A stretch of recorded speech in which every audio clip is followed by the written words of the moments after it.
Hello friends. एक बार पुनः मैं अपने YouTube channel physics the real life में आपका स्वागत करता हूं। जैसा कि मैंने प्रीवियस लेक्चर में ही बताया था कि मैं नेक्स्ट लेक्चर ट्रांसफार्मर पर देने वाला हूं। तो मैं ये लेक्चर ट्रांसफार्मर पर लेकर आ गया हूं। देखिए, इस लेक्चर में जैसा कि पावर सप्लाई में मैंने यूज़ किया था कि सबसे पहले हम लोग ट्रांसफार्मर यूज़ करते हैं और ट्रांसफार्मर में भी स्टेप डाउन ट्रांसफार्मर यूज़ करते हैं। तो वहाँ पे हमको सप्लाई बनानी थी और सप्लाई में ट्रांसफार्मर का यूज़ था कि हमको एक हाई वोल्टेज से लो वोल्टेज में डीसी लो वोल्टेज चाहिए था।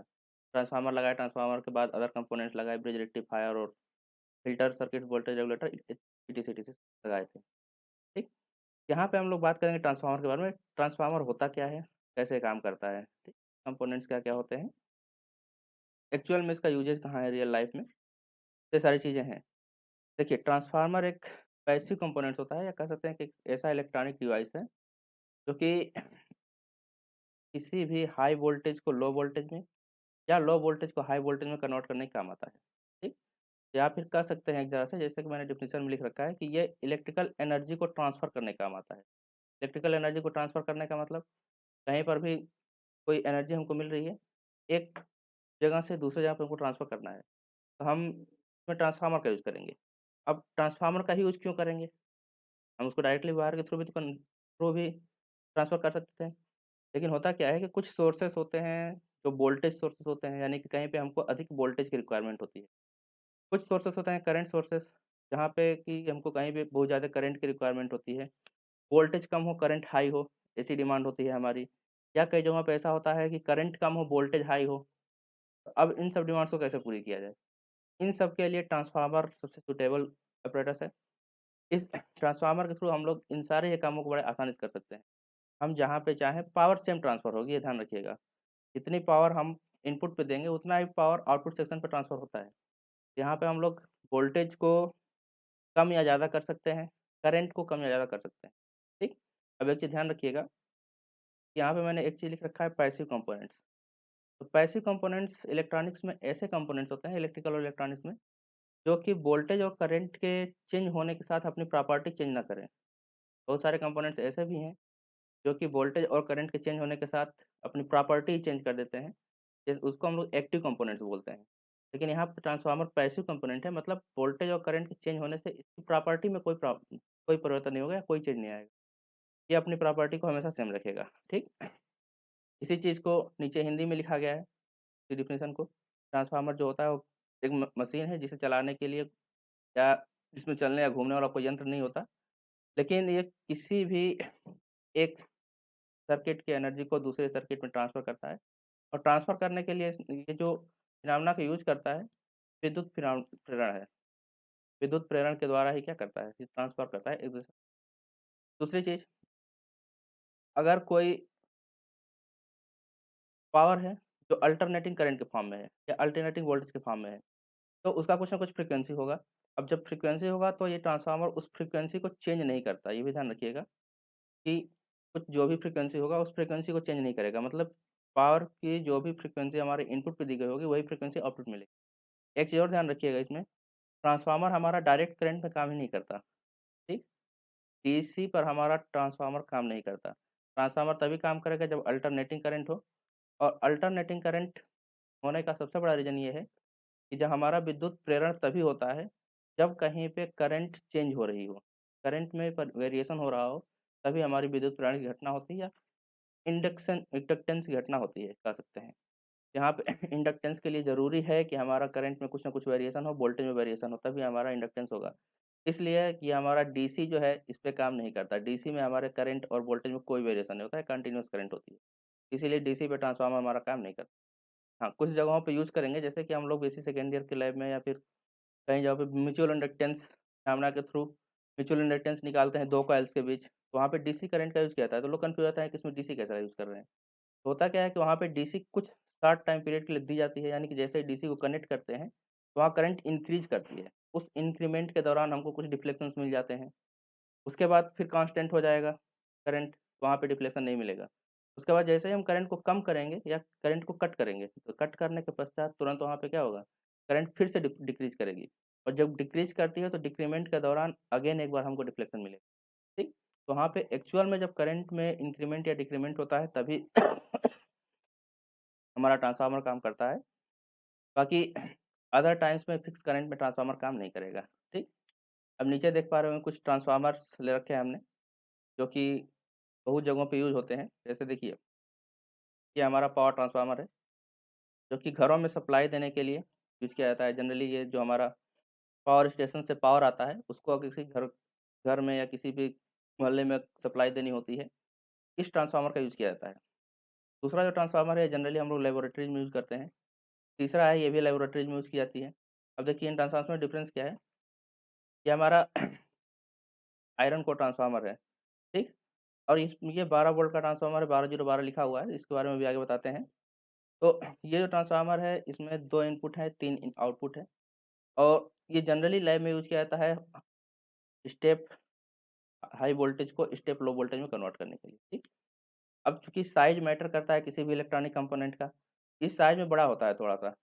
इसके साइज़ को और ज़्यादा रिड्यूस करने के लिए हम लोग इस ट्रांसफ़ार्मर का यूज़ करते हैं, ठीक? तो सोलेनोइडल कोर बोलते हैं।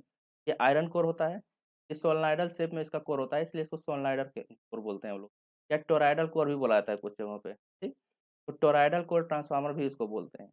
इसका साइज़ रिड्यूस हो जाता है, सेम ट्रांसफ़ार्मर हो सकता है इसी वैल्यू का हो और इसका साइज़ क्या हो गया? रिड्यूस हो गया। तो साइज़ को रिड्यूस करने के लिए हम लोग ट्रांसफ़ार्मर को इस फॉर्म में भी बना सकते हैं, ये ध्यान रखिएगा। उसके बाद नीचे चलेंगे, ये हमारा देख रहे हैं आप 25 लिखा हुआ है, कुछ कम 25 केवीए जनरली होता है ये, केवीए का ट्रांसफ़ार्मर है। ये भी हाउस होल्ड सर्किट्स में पावर सप्लाई के यूज़ आता है, जो गाँव में कई जगहों पे लगाया जाता है। ये जो हमारा ट्रांसफ़ार्मर है, ये जनरली घरों में लगाए जाते हैं, जो कि 220 वोल्ट या 40 वोल्ट को एक कांस्टेंट वोल्टेज में प्रोवाइड कराता है या फिर कांस्टेंट फिक्स रखने के काम आता है, ठीक? ये भी हमारे घरों में जनरली यूज़ हम आगे बढ़ेंगे, तो देखेंगे ट्रांसफ़ार्मर्स के टाइप्स कितने होते हैं, ठीक? अब एक चीज़ ध्यान रखिएगा कि जो ट्रांसफ़ार्मर हमारा काम करता है, उसका प्रिंसिपल क्या है? प्रिंसिपल मैंने थोड़ा नीचे लिख रखा है कि जो ट्रांसफ़ार्मर है, वो म्यूचुअल इंडक्टेंस के फिनोमेना पे काम करता है, या म्यूचुअल इंडक्टेंस के प्रिंसिपल पे काम करता है। म्यूचुअल इंडक्टेंस क्या होता है, ये जानते हैं आप लोग, इंटरमीडिएट में पढ़ाया जा चुका होगा। नहीं तो बता देता हूँ मैं, एक ही बेस पर या सिंगल कोर हो, इस पे 2 कॉइल्स अगर अलग-अलग लपेटी गई हैं या कल 2 अलग-अलग कॉइल्स 2 लगाई गई हैं, अगर ये किसी एक कॉइल में करंट में इंक्रीमेंट या डिक्रीमेंट करेंगे, तो इसमें इसके जो द्वारा मैग्नेटिक फील्ड फ्लक्स जनरेट होंगे, उसमें चेंज होगा और मैग्नेटिक फ्लक्स के चेंज के कारण इस वाले कॉइल के एंड्स के बीच पोटेंशियल डिफरेंस जनरेट होगा। अब ये potential difference number of turns पे डिपेंड करता है कि ये नंबर ऑफ टर्न्स कितने के हिसाब से पोटेंशियल डिफरेंस घटेगा या बढ़ेगा, ठीक? तो ये जो फिनोमेना होती है कि किसी एक कॉइल में हम लोग मैग्नेटिक फ्लक्स में चेंज कर रहे हैं, दूसरे कॉइल में मैग्नेटिक फ्लक्स में चेंज होने के कारण ईएमएफ जनरेट हो रहा है, तो ये म्यूचुअल इंडक्टेंस कहलाती है।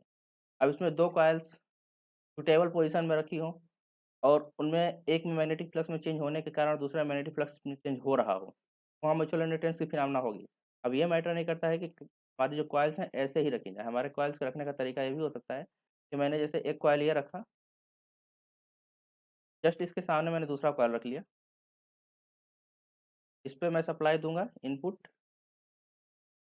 और इस पे हमको आउटपुट मिल जाएगा। चूँकि दोनों एक दूसरे के सामने रखे हुए हैं, इसके मैग्नेटिक फ्लक्स में चेंज के कारण इसके मैग्नेटिक फ्लक्स में चेंज होगा, ठीक?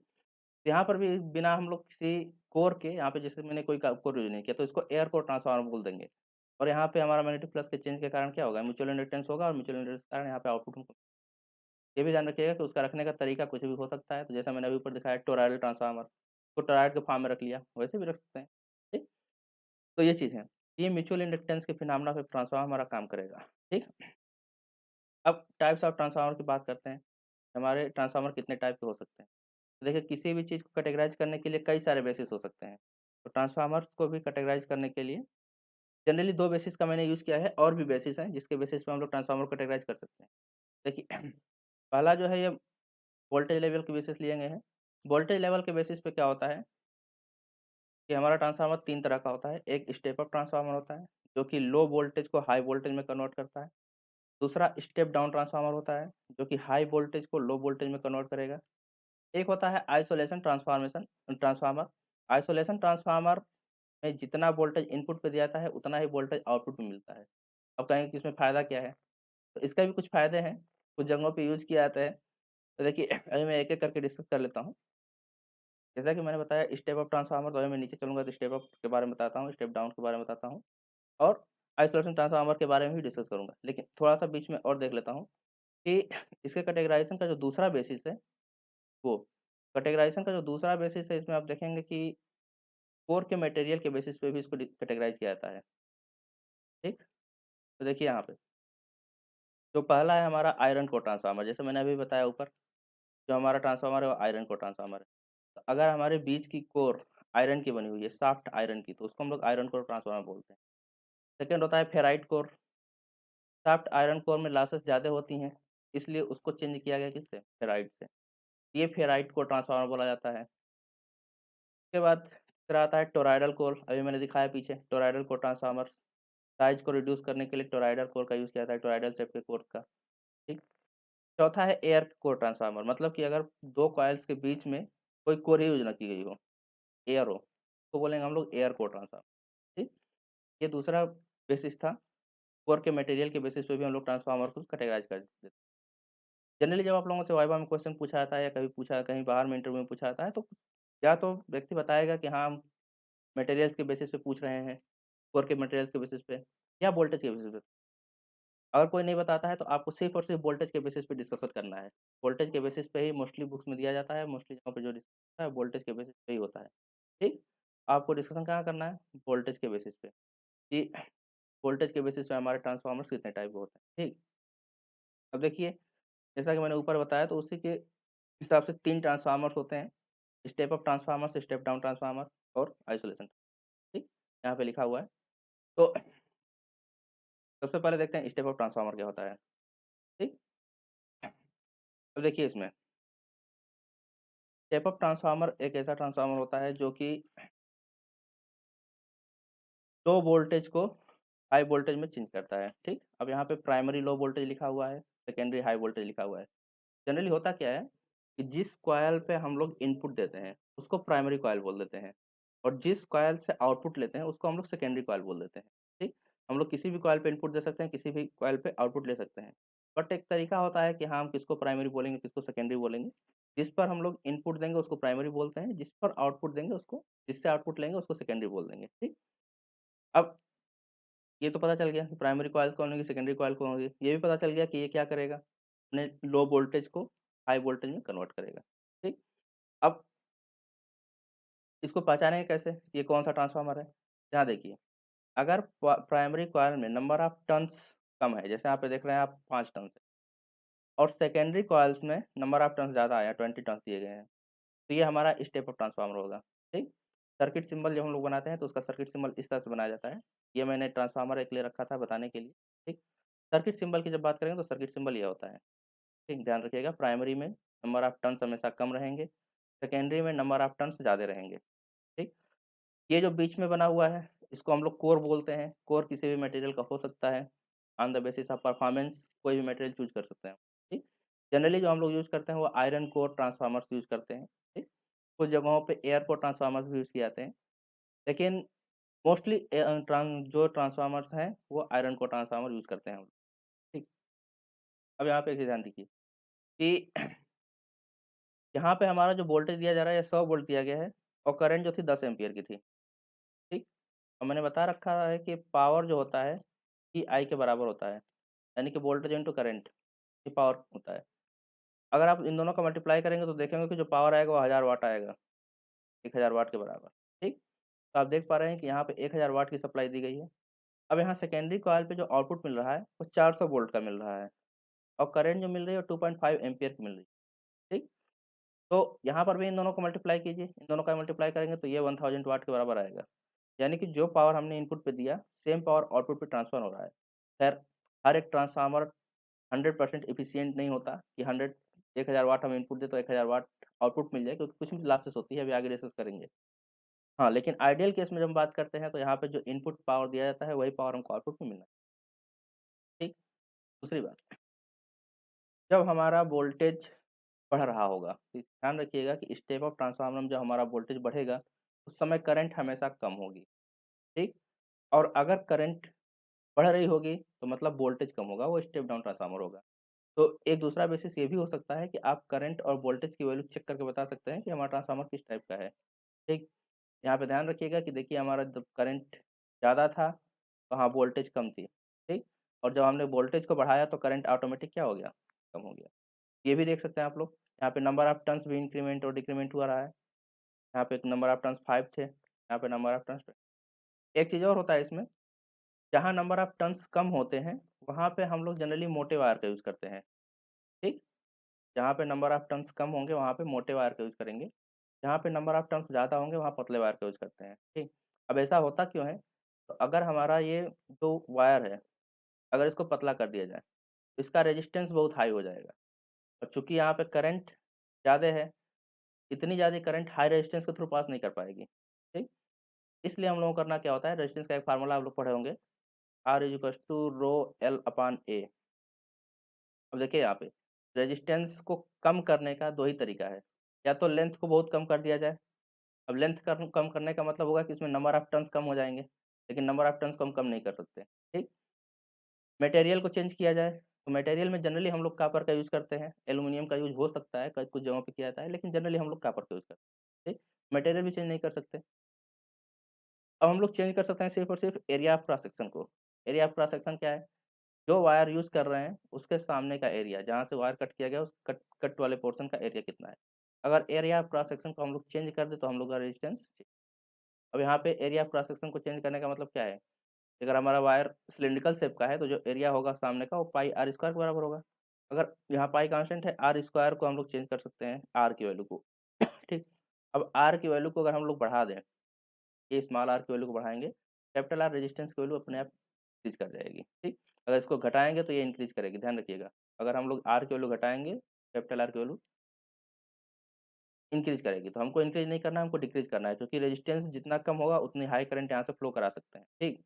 तो रेजिस्टेंस कम करने के लिए हम लोग इस वायर की जो थिकनेस होती है, उसको बढ़ा देते हैं और थिकनेस बढ़ाने के चलते इसका रेजिस्टेंस कम होता है। रेजिस्टेंस कम हो जाता है, तो हम उसमें हाई करंट फ्लो करा सकते हैं। ये ध्यान रखिएगा कि जिस भी साइड हम लोग मोटा वायर यूज़ करेंगे या जिधर भी वोल्टेज कम होगा, वहाँ मोटा वायर यूज़ किया जाएगा और नंबर ऑफ टर्न्स कम होंगे, वहाँ पे मोटा वायर यूज़ किया जाएगा, ठीक? मोटा वायर यूज़ करके वहाँ पे हाई करंट हम फ्लो करा सकते हैं, ठीक? ये भी कई बार क्वेश्चन पूछा जाता है कि हम इधर मोटा वायर क्यों यूज़ करते हैं, दूसरे साइड पतला वायर ही क्यों यूज़ करते हैं? तो यहाँ पे करंट आप देख पा रहे हैं, करंट ऑटोमेटिकली कम करंट को पास करने के लिए बहुत ज़्यादा रेजिस्टेंस की ज़रूरत बहुत कम रेजिस्टेंस की ज़रूरत नहीं है, ज़्यादा रेजिस्टेंस आएगा तभी पास हो जाएगा, ठीक? ये चीज़ें हैं। अब आगे बढ़ेंगे और देखेंगे हम लोग step down transformer. Just step up का उल्टा होता है स्टेप डाउन ट्रांसफार्मर हमारा। यहाँ पे देख लीजिए आप कि हमारा ये है step down transformer. Step down transformer में यहाँ पे देखेंगे तो प्राइमरी कॉइल जो होगी, नंबर ऑफ टर्न्स बहुत ज़्यादा होंगे। सेकेंडरी कॉइल होगी, उसमें नंबर ऑफ टर्न्स बहुत कम है, ठीक? तो इसमें साफ लिखा हुआ है हैविंग लेस टर्न्स, तो नंबर ऑफ टर्न्स बहुत कम है। यहाँ पे देख करके पता चल रहा है कि नंबर ऑफ टर्न्स यहाँ पे अगेन वही काम किया गया है। यहाँ पे पतला वायर लगाया गया जिसमें नंबर ऑफ टर्न्स ज़्यादा हैं, जहाँ पे नंबर ऑफ टर्न्स कम है, वहाँ पे मोटे वायर का यूज़ किया गया है। इसका भी सर्किट सिंबल ये होगा, प्राइमरी में वाइंडिंग ज़्यादा होंगी, सेकेंडरी में वाइंडिंग कम। उसको ईज़िली देख करके आप बता सकते हैं कि यहाँ पे कौन-सा ट्रांसफार्मर हम लोग यूज़ करते हैं, ठीक?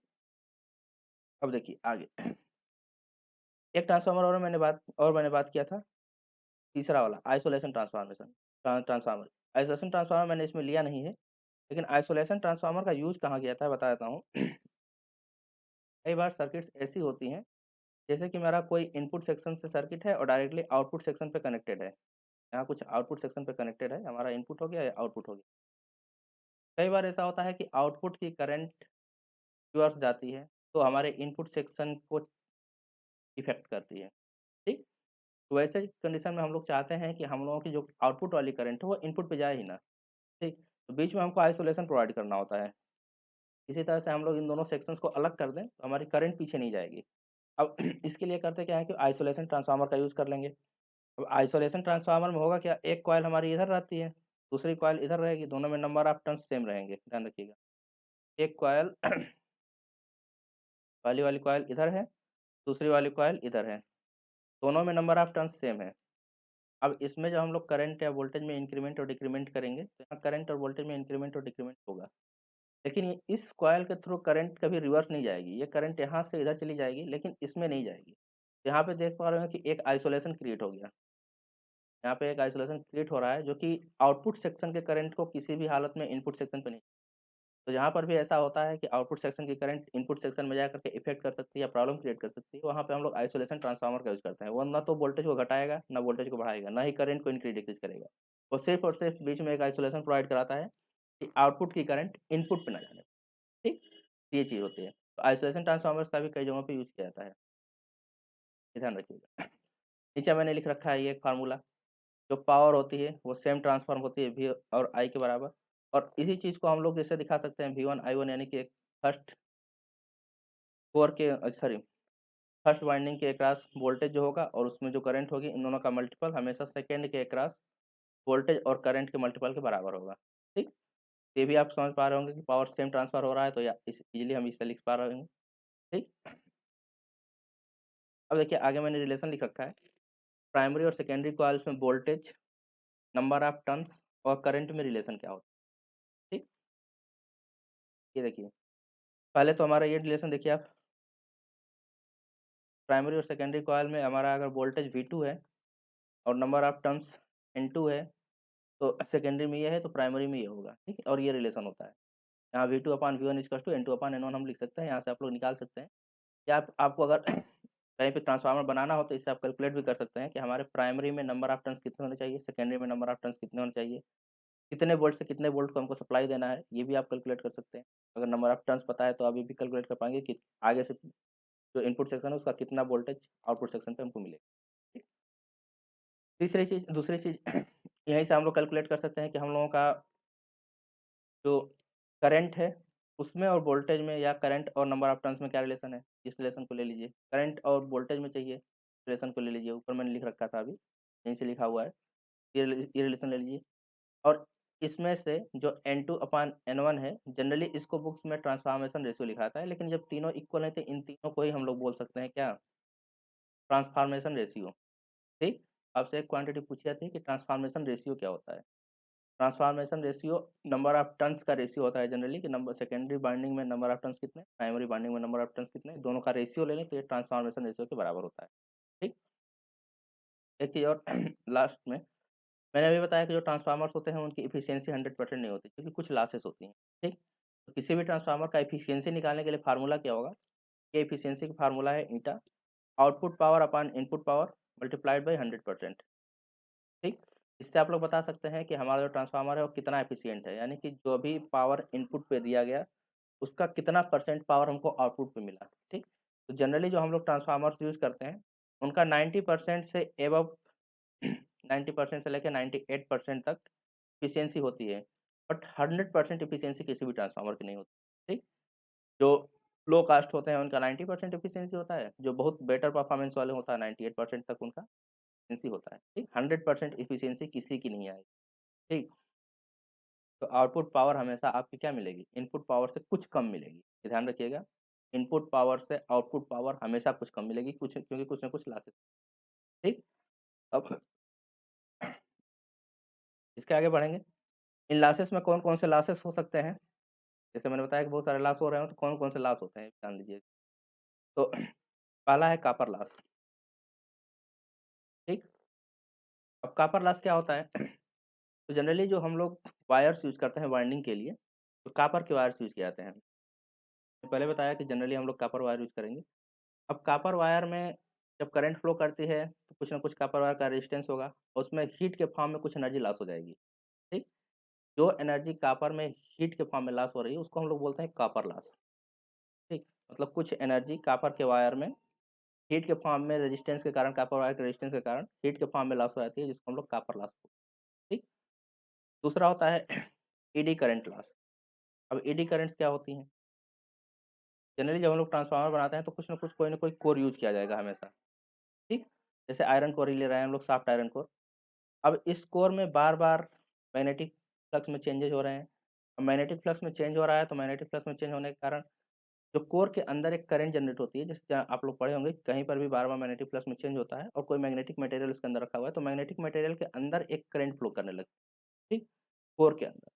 तो मैग्नेटिक मटेरियल के अंदर जब करंट फ्लो करती है, तो चूँकि मैग्नेटाइज़ेशन और डिमैग्नेटाइज़ेशन बहुत तेज़ी से हो रहा होता है, ठीक? उसकी कुछ फ्रीक्वेंसी होगी, जैसे कि हम लोग जनरली 50 हर्ट्ज़ फ्रीक्वेंसी पे काम करते हैं। 50 हर्ट्ज़ की और 60 हर्ट्ज़ की फ्रीक्वेंसी इस समय इंडिया में चल रही है कि जो भी एसी है वो 50 हर्ट्ज़ या 60 हर्ट्ज़ की होती है, ठीक? तो इसका मतलब साफ है कि एक मैग्नेटिक कोर जो होगा वो 1 सेकंड में 50 बार मैग्नेटाइज़ होगा, 50 बार डीमैग्नेटाइज़ होगा, ये आप देख पा रहे होंगे। अब 50 हर्ट्ज़ फ्रीक्वेंसी पे 50 बार मैग्नेटाइज़ हो रहा है, डीमैग्नेटाइज़ हो रहा है। कोर के अंदर जो करंट प्रोड्यूस हो रही है, वो 50 बार उसका डायरेक्शन चेंज होना चाहिए, लेकिन ऐसा नहीं हो पाता। एक बार करंट इस डायरेक्शन में फ्लो करना शुरू की, तब तक मैग्नेटिक फील्ड का डायरेक्शन चेंज हो गया और करंट को अब इस डायरेक्शन में फ्लो करना है। लेकिन ये करंट चेंज नहीं हो पाती, अपनी डायरेक्शन बहुत तेज़ी से चेंज नहीं कर पाती। ये मटेरियल के कुछ प्रॉपर्टी के कारण होता है। तो अब मटेरियल की क प्रॉपर्टी के कारण अगर करंट चेंज नहीं हो पाई, एक बार करंट इधर फ्लो कर रही थी तब तक करंट इधर फ्लो करने लगी, ठीक? अब करंट जब इधर फ्लो करने लगी, इसका मतलब क्या है? ना तो इस करंट का डायरेक्शन फिक्स है, ना इस करंट का डायरेक्शन फिक्स है। ये दोनों ही करंट्स आपस में सुपरपोज़ करती हैं और हीट प्रोड्यूस करती हैं, ठीक? इन्हीं करंट्स को हम लोग जो करंट्स कोर के अंदर प्रोड्यूस होती है, इन्हीं को ईडी करंट बोलते हैं पहली चीज़। दूसरी चीज़ जब 2 करंट्स अपोज़िट डायरेक्शन में फ्लो करेंगी, तो एक दूसरे को बायकॉट करेंगी। यहाँ पे अपोज़ भी करेंगी, बायकॉट के साथ-साथ अपोज़ भी करती हैं और अपोज़ करेंगी तो यहाँ पे हीटिंग होती है और हीटिंग के कारण जो पावर लॉस होगी, उसी को हम लोग बोलते हैं ईडी करंट लॉस, ठीक? अब इस ईडी करंट लॉस से बचने का उपाय क्या होगा? जनरली जो हमारे ट्रांसफार्मर्स बनाए जाते हैं, ट्रांसफार्मर्स में लैमिनेटेड कोर का यूज़ किया जाता है। जैसे ऊपर आप देखेंगे, जैसे ये हमारा ट्रांसफार्मर है, इस ट्रांसफार्मर ये जो कोर यूज़ की गई है, ये वाला जो कोर है, ये सिंगल कोर नहीं है, यानी कि सिंगल लोहे की कोर नहीं ली जाती, ये लैमिनेटेड कोर होती है और वर्निश के द्वारा इसको अलग-अलग कोर्स को लेकर के ऐड किया जाता है। फिर देखेंगे आप लगभग अगर छोटे ट्रांसफार्मर को खोलेंगे इस टाइप के, जैसे ये ट्रांसफार्मर इसको अगर आप ओपन करेंगे, तो इसमें ई शेप्ड की और आई शेप की कई ब्लेड्स होती हैं, अलग-अलग, पतली-पतली ब्लेड्स होती हैं और इन ब्लेड्स को सेपरेट करके वर्निश के द्वारा जोड़ दिया जाता है, जोड़ करके एक मोटा कोर बनाया जाता है। इससे फ़ायदा क्या होता है कि जो हमारी ईडी करंट है, अगर एक मोटे लोहे में प्रोड्यूस होती, तो ये बहुत ज़्यादा हो जाती और कभी-कभी ये इतनी हाई हो जाती है कि मोटे लोहे को मेल्ट कर सकती है, ठीक? ये करंट के कारण हीटिंग होती है और हीटिंग इतनी ज़्यादा हो जाएगी कि ये मोटे लोहे को मेल्ट भी कर देगी। इसको कम करने का सबसे अच्छा उपाय था कि इसको लैमिनेट कर दें। लैमिनेट किया और पतली-पतली पत्तियाँ लेकर के उसके बीच में वर्निश से उसको सेपरेट कर दिया। अब सेपरेट कर दिया तो अब एक ब्लेड में जो करंट प्रोड्यूस होगी वो बहुत कम होगी। उसका पोज़ीशन भी बहुत कम होगा तो इसमें हीटिंग बहुत कम होती है, ठीक? कुछ कूलेंट्स का भी यूज़ किया जाता है कई बार कि ट्रांसफार्मर में कुछ कूलेंट्स का यूज़ कर लिया जैसे ऑयल कूलिंग होता है, एयर कूलिंग होता है। तो कूलिंग का यूज़ कर लिया तो उससे भी थोड़ा-सा पावर लॉस कम हो जाता है। ये ईडी करंट लॉस आपको समझ में आ रहा होगा कि ईडी करंट के कारण जो लॉसेस हो रहे हैं उसको हम लोग बोलते हैं जनरली ईडी करंट लॉस, ठीक? अभी और आगे बढ़ेंगे तो मैंने दूसरे भी लिख रखे हैं। यहाँ पे आप लिखेंगे तीसरा है फ्लक्स लीकेज, ठीक? अब फ्लक्स लीकेज क्या होता है? एडी करंट लॉस के बाद जनरली मैंने बताया कि हमारी जो कॉइल्स हैं, जैसे ये मेरा बेस है, यहाँ पे ये कॉइल्स हैं, इधर ये कॉइल है। तो जो हमारा मैग्नेटिक फील्ड है या मैग्नेटिक फ्लक्स में जो परिवर्तन चेंज हो रहा है, वो सिर्फ़ और सिर्फ़ इस कोर के अंदर होना चाहिए। लेकिन ऐसा नहीं होता है, कुछ होता है मैग्नेटिक फ्लक्स में चेंज हो जाता है, कुछ ऐसे कोर्स बन जाते हैं जैसे कि कुछ मैग्नेटिक फ्लक्स या फिर कुछ मैग्नेटिक फील्ड लाइन्स ऐसे ही पास करती हैं, जो कि इस कोर से होकर एक्चुअल में पास नहीं कर रही होती हैं, ट्रांसफार्मर के बीचों-बीच पास कर रही होती हैं, ठीक? जब ट्रांसफार्मर के बीचों-बीच पास कर रहे होते हैं, तो उस केस में क्या होता है कि ये जो मैग्नेटिक फ्लक्स लाइन बाहर से पास कर रही हैं, इनका कोई हम लोग यूज़ नहीं कर पाते हैं, ठीक? और जब हम इनका यूज़ नहीं कर पाते हैं, तो ये लॉस हो जाता है, इतनी एनर्जी वेस्ट हो जाती है हमारी। इसी चीज़ को हम लोग बोलते हैं फ्लक्स लीकेज। जब जो मैग्नेटिक फ्लक्स हैं, ये फ्लक्स बाहर जा रही हैं और इस बाहर वाली फ्लक्स का हम यूज़ नहीं कर पाते हैं। इसको हम लोग फ्लक्स लीकेज बोलते हैं और जब बाहर वाली फ्लक्स का यूज़ नहीं कर पाते, तो ये पावर लॉस होता है। तो ये भी एक तरह से लॉस है, ठीक? तो आप यहाँ पे समझ पा रहे होंगे कि फ्लक्स लीकेज में जो फ्लक्स हमारे कोर से बाहर यूज़ हो रहा है, सॉरी, कोर से बाहर चला गया, उसका हम यूज़ नहीं कर पा रहे हैं। उसी को बोलेंगे फ्लक्स लीकेज, ठीक? चौथा है हिस्टैरिसीस लॉस, ठीक? अब हिस्टैरिसीस लॉस में क्या होता है? इसमें जनरली जब कोई भी हमारा ट्रांसफार्मर का कोर और बार-बार डीमैग्नेटाइज़ और मैग्नेटाइज़ हो रहा हो, इसमें भी होता ये है कि अगर हमारा कोर एक बार मैग्नेटाइज़ हो गया, ठीक? एक बार मैग्नेटाइज़ हुआ इस डायरेक्शन में, अब इसको डीमैग्नेटाइज़ करना है, क्योंकि 1 सेकंड में 50 बार मैग्नेटाइज़ और डीमैग्नेटाइज़ हो रहा है। तो हम लोग इसमें होता क्या है कि एक बार ये इस डायरेक्शन में मैग्नेटाइज़ हुआ, अब डीमैग्नेटाइज़ पूरी तरह से नहीं हो पाता, तब तक ये दूसरे साइड में मैग्नेटाइज़ होने लगता है। यहाँ पर भी अपोज़िशन क्रिएट होता है और इस अपोज़िशन के कारण ही हीट जनरेट होती है। एक बार मैग्नेटाइज़ हुआ, तुरंत डीमैग्नेटाइज़ हो रहा है, डीमैग्नेटाइज़ नहीं हो पा रहा है पूरी तरह से, तो उसमें क्या होगा? लॉसेस होंगी, बार-बार इसमें भी हीट प्रोड्यूस होगा क्योंकि एक मैग्नेटिक फ़ील्ड दूसरे फ़ील्ड को क्या करेगी? अपोज़ करेगी, यहाँ पर भी लॉस होगा। इस तरह के लॉस को हम लोग हिस्टैरिसीस लॉस कहते हैं। अब हिस्टैरिसीस लॉस से कैसे बचते हैं? हिस्टैरिसीस लॉस से बचने के लिए हम लोग कुछ ऐसे मटेरियल्स का यूज़ करते हैं जैसे कि मैंने बताया सॉफ्ट आयरन कोर, का मैग्नेटाइज़ेशन और डीमैग्नेटाइज़ेशन बहुत आसान होता है, बहुत तेज़ी से होता है। अभी आप लोग आगे पढ़ेंगे या फिर कहीं पढ़ाया गया होगा हो सकता है इंटरमीडिएट में, हिस्टैरिसीस लूप के बारे में। जिस भी मटेरियल के लिए, जिस भी मैग्नेटिक मटेरियल के लिए हिस्टैरिसीस लूप का एरिया कम होता है, वो सूटेबल होते हैं ट्रांसफार्मर कोर के लिए। ध्यान रखिएगा, हिस्टैरिसीस लूप का एरिया जिस भी मटेरियल का कम होगा, वो किसके लिए सूटेबल होगा? ट्रांसफार्मर के लिए, ठीक? ये हमारा हिस्टैरिसीस लॉस होता है बार-बार मैग्नेटाइज़ेशन और डीमैग्नेटाइज़ेशन के कारण जो हीट प्रोड्यूस होता है कोर में, यही लॉस होती है एनर्जी जिसको हम लोग हिस्टैरिसीस लॉस। एक लास्ट है हमिंग लॉस, जैसे कि आप देख पा रहे होंगे। अब हमिंग लॉस क्या होता है? जैसे मैंने बताया कि कोई भी कोर होगा तो किसी न किसी मैग्नेटिक मटेरियल से बना होगा, ठीक? और चूँकि इसके ऊपर कॉइल्स लपेटे गए हैं, ये मैग्नेटिक फ्लक्स के अंदर हैं, ठीक? अब एक प्रोसेस होता है मैग्नेटोस्ट्रिक्शन, मैग्नेटोस्ट्रिक्शन की एक फिनोमेना होती है। इसमें जनरली होता क्या है कि जिस भी मटेरियल के ऊपर ये वाइंडिंग की गई है और इसमें वायर में अगर बार-बार हम लोग मैग्नेटिक फील्ड को या मैग्नेटिक फ्लक्स को बहुत हाई फ्रीक्वेंसी के साथ चेंज करें, तो ये जो लेंथ या रॉड है, इसकी लेंथ इंक्रीज़ और डिक्रीज़ करती है, ठीक? ये मैग्नेटोस्ट्रिक्शन फिनोमेना होती है।